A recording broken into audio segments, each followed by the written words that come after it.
Welcome to the my YouTube channel. आज मैं एक ऐसे शख्सियत के बारे में बात करूंगा जो इमारत शरिया के 8वें नए अमीर शरीयत बनाए गए हैं, और उनसे ये मैं बात कर लूँगा उनके ताल्लुक़ से कि उनके बनने के बाद कौम को उनसे क्या उम्मीद है और उनकी क्या ज़िम्मेदारी है। चूँकि हम सब जानते भी हैं, मैं कई बार चाहा कि इमारत शरिया के ताल्लुक़ से बातें करूँ, चूँकि हम जैसे बिहार, उड़ीसा, झारखंड के लोग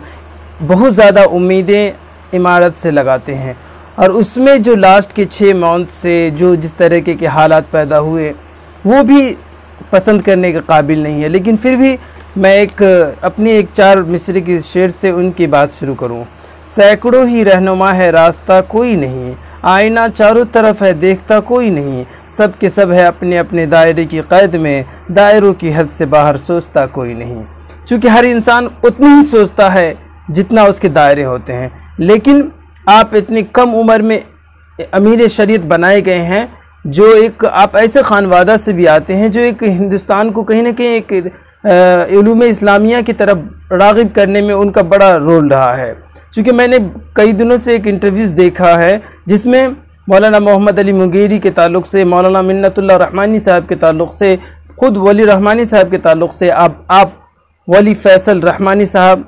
जो आप एक ही ऐसे खानवादे से आ रहे हैं जो बिहार की सरजमीन को इस्लामी तालीमात के लिए, इस्लामी रहनुमाई के लिए एक लीडर के रोल में रहे हैं। आज चारों तरफ मुख्तलिफ़ तरह की रहनुमाई दिखाई दे रही है, लेकिन जिस तरह की रहनुमा मिन्नतुल्लाह साहब रहमतुल्लाह अलैह और ख़ुद मोहम्मद अली मुंगेरी रहमतुल्लाह अलैह, जिस तरह से उन्होंने हिंदुस्तान को एक नई रुख के तरफ नई तरीके से सींचा और उन्हें नई तरीके से आरास्ता किया कि हिंदुस्तान जैसे जमहूरी मुल्क में किस तरह से आगे बढ़ा जा सकता है। मैंने कल ही के वीडियो में मौलाना सलमान हुसैनी नदवी को देखा बोलते हुए कि उन्होंने कहीं ना कहीं नदवा तहरीक के एक बानियों में से आते हैं। तो चूँकि आज तक जिस तरह से इमारत शरिया की वैल्यूज़ को गिराए हैं कुछ उलमाए हज़रात, जिसे रहनुमाई कहते थे, तो आप उम्मीद है कि चूँकि आपके बारे में मैंने सुना है और मैंने पढ़ा भी है जो अखबारात में आए हैं कि आपने अमेरिका के बड़े बड़े मल्टीपल कंपनीज़ में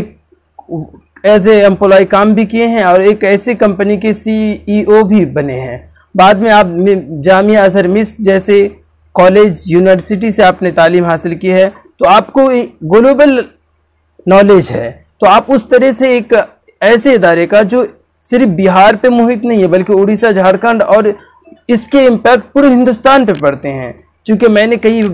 कई ऐसे इजलास देखे हिंदुस्तान, बिहार के सरजमीन पे, जो पूरे हिंदुस्तान के रुख को मोड़ा है।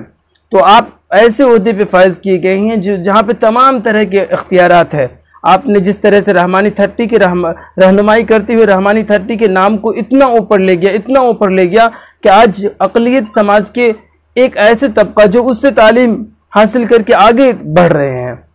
उम्मीद है कि आप उसी तरह इमारत शरिया की रहनुमाई फरमाएंगे और इमारत शरिया की जो असल फ़राइज़ है और वक्त के साथ किस तरह से बदलने की ज़रूरत है, मॉडिफाई करने की ज़रूरत है, उसकी तरफ पहल करेंगे। चूँकि आप वेस्टर्न देख के आए हैं, मिस्र, खलीजी ममालिक देख के आए हैं, फिर अब हिंदुस्तान में ऐसे वक्त में आपको ये ओहदा मिला है जो शायद ही किसी को ये ओहदा मनसब मिल पाता है इतनी कम उम्र में, ख़ासतौर से अमीर शरीयत जैसी ओहदा।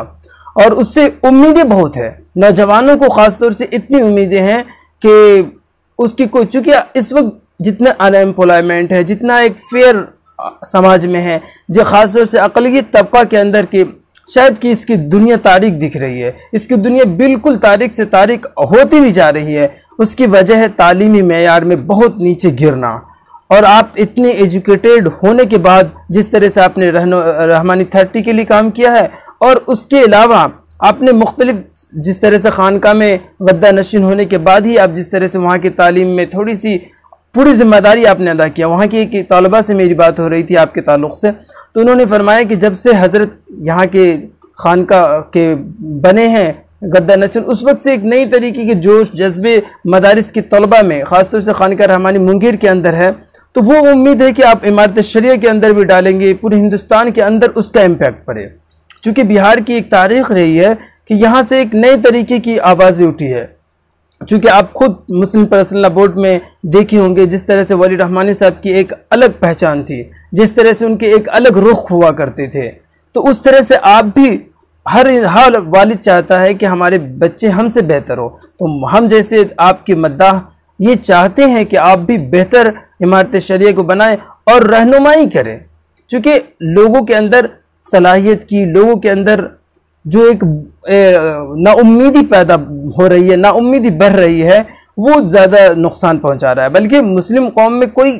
चीज़ की कमी नहीं है। आप समझ सकते हैं कि इमारत शरिया इतनी बड़ी इदारा है कि न जाने हज़ारों हज़ार लोग उसमें एम्प्लॉय हैं, हज़ारों हज़ार लोग उससे इस्तेफादा होते हैं। तो आप बेहतर रहनुमाई फरमाएं, ख़ास तौर से इस वक्त जिस तरह से डिजिटल दुनिया चल रही है, जिस तरह से टेक्नोलॉजी की तरफ आगे बढ़ रही है, जिस तरह से लोग असरी तालीम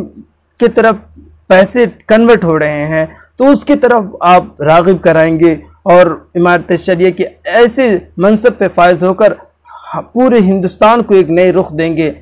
हमारी पूरी कौम की तरफ से, हमारी जानिब से आपको ढेर सारी मुबारकबाद अमीर शरीयत बनने पर, और उम्मीद है कि आप इस फ़राइज़ को बखूबी अंजाम देंगे, जिस तरह से आपके जद्द अमजद जिस तरह से करके गए हैं, मौलाना मोहम्मद अली मुंगेरी साहब, मौलाना मिन्नतुल्लाह रहमानी साहब, मौलाना वली रहमानी साहब। आप ऐसे खानवादे से हैं, किसी के आप अपने फेयरलेस होकर आप इमारत को बेहतर बनाएं, चूँकि आप देखे होंगे कि पहली बार तारीख़ में ऐसी हुई कि अमीर शरीयत के लिए इत्तफाक राय के बजाय वोटिंग की तरफ जाया गया। अच्छी बात है, क्योंकि जमहूरियत होनी चाहिए, वरना बहुत सारे लोग बोल सकते थे कि मौरूसियत चली है, उसके बाद उसके ठीक है इलेक्शंस होने चाहिए थे और हुए भी, तो बहुत अच्छी बात है। और आपको जिस तरह से मेजॉरिटी मिली है, आपसे उम्मीदें लोग कर रहे हैं, क्योंकि ये कोई आम लोगों ने वोट नहीं किया, बल्कि यहाँ के अक्लमंद लोगों ने, जो एक बाशूर लोगों ने आपको वोट देकर इस मनसब पर भेजा है। उम्मीद है कि आप अपने इस मनसब का जो फ़र्ज़ है पूरी तरह अदा करेंगे,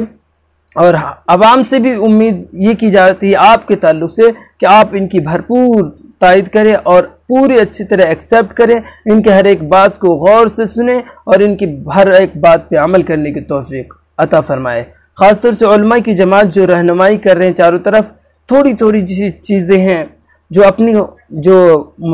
मफाद को छोड़ें और मिलजुल कर काम करें। ख़ासतौर से मौलाना अनीसुर रहमान कासमी साहब, जो वाकई आप एक बड़े उलमा में शुमार होते हैं, लेकिन जब इन्हें ये ओहदा दे दी गई है, तो आप दोनों मिलकर इस कौम को आगे बढ़ाने की कोशिश करें, ये जो तहरीक है इसको आगे बढ़ाने की कोशिश करें। उम्मीद है कि ये वीडियो आपको अच्छा लगा होगा। हमारे इस वीडियो को लाइक एंड सब्सक्राइब ज़रूर करें। Thank you so much for watching.